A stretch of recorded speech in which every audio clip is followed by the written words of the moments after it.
splendid as no other. The monarch and the others were drifting toward the aspens as they grazed. It would be a while before they were close enough. She held herself rigid with expectation, poised to release her power at the right instant. She was focused on the deer and only the deer. So when the bobcat's scent reached her, she ignored it until she realized what it meant. She raised her head and turned it from side to side, testing the wind. The bobcat was to her left, but how close, she couldn't be sure. She had seen him from a distance a few times, a big male who dared to hunt in her territory, but she'd never been able to get close enough to kill him. Now here he was stalking the same deer. He was probably after one of the does or the young spike.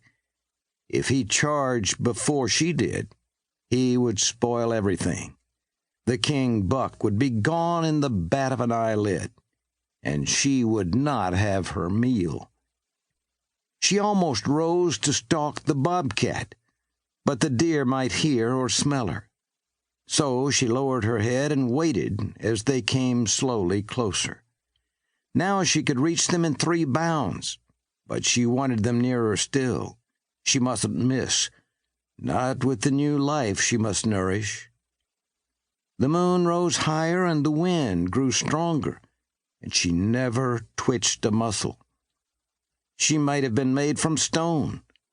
Her eyes were fixed intently on the king. She saw every flick of his ears, every quiver of his nostrils. He was wary, but then his kind always were. Wariness was as much a part of them as her need to slay them was part of her. The spike and one of the does were now only 2 bounds away, but she didn't want them. The bobcat scent was stronger. She flicked her eyes to the right and saw him, belly low to the ground, body primed to spring, concentrating on the deer as she was. The wind was from him to her, and he didn't know she was there. She could be on him in a single leap, but the deer would bolt. She watched the deer and the bobcat both. She must be ready in case he charged. The large buck was almost where she wanted him to be. A doe was so near she heard the crunch of teeth on grass. She could practically taste the warm, delicious blood that flowed in the buck's veins, and it took all her self-control to stay crouched. The king raised his head toward the aspens. She heard it too, the scritch of the bobcat's claws as he dug into the ground for extra purchase. He was about to charge, about to spoil everything. She must attack first, and she must do it now or go hungry. A golden streak in the night, she exploded into the meadow. Her first leap covered 20 feet, her second almost as much.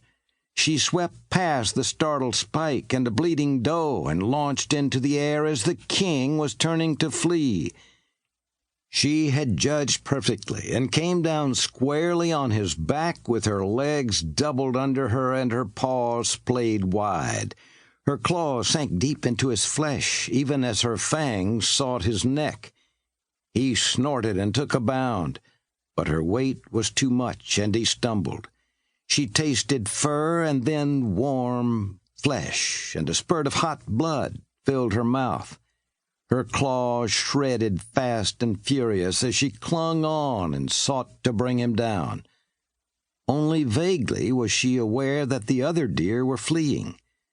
Her prey bucked his whole body and almost threw her off, so strong was he. He took another bound.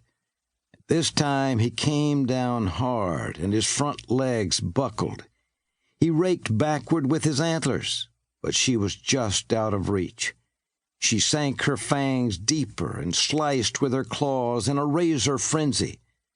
The king snorted and heaved up, but he had lost too much blood, and he only rose part way. His hind legs gave, and kicking